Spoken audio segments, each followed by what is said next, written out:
You can't pick up a newspaper at the moment without reading about the doom and gloom of the UK housing market. And virtually every day in the Moneywise office, we receive a new report or press release warning of crashing house prices throughout the UK. Now, whether this will happen is anyone's guess, but house prices are certainly set to slow in 2008 as the rampant inflation we've seen for so many years comes to an end. Of course, for first-time buyers, this is good news. But it's not so good for last year's first-time buyers who stretched themselves to the limit to get onto the property ladder.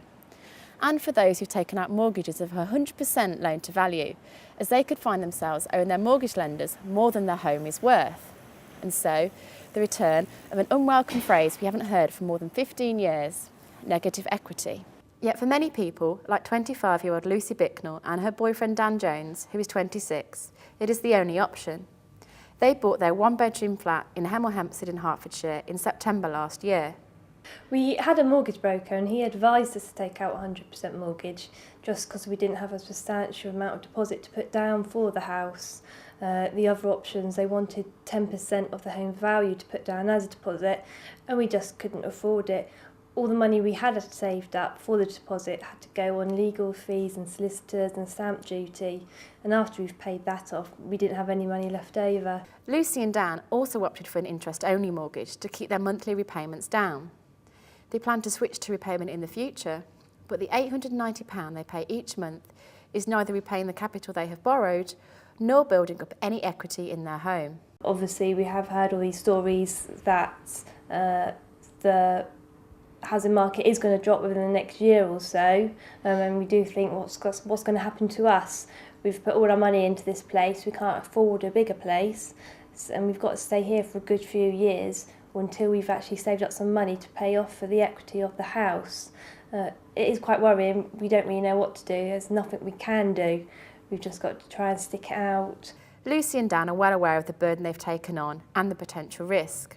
But are mortgage lenders irresponsible for offering such large loans in the first place?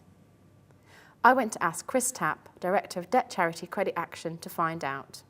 I do think that what we've seen has sort of bordered on the irresponsible because of the way that even when it was clear that the housing market was going to slow significantly, even as late as this summer, sort of August, September of this year, mortgage lenders have still been pushing these very large mortgages. And knowing that the housing market was likely to struggle, I think that it's certainly not unfair to term that irresponsible behaviour. Of course, the risk of negative equity not only depends on what happens in the housing market, but also on individual homeowners. If you plan to sell up quickly, then yes, it could well be a problem and you may have to stay put in the short term. But if, like Lucy and Dan, you plan to stay in your new home for a good few years, then it shouldn't be a problem as house prices pick up in the future.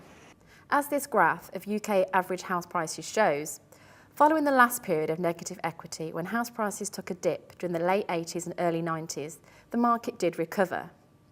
If we're set for a similar period, homeowners with 100% mortgages or more will simply need to sit tight for the same to happen again. This is Ricci for Moneywise TV.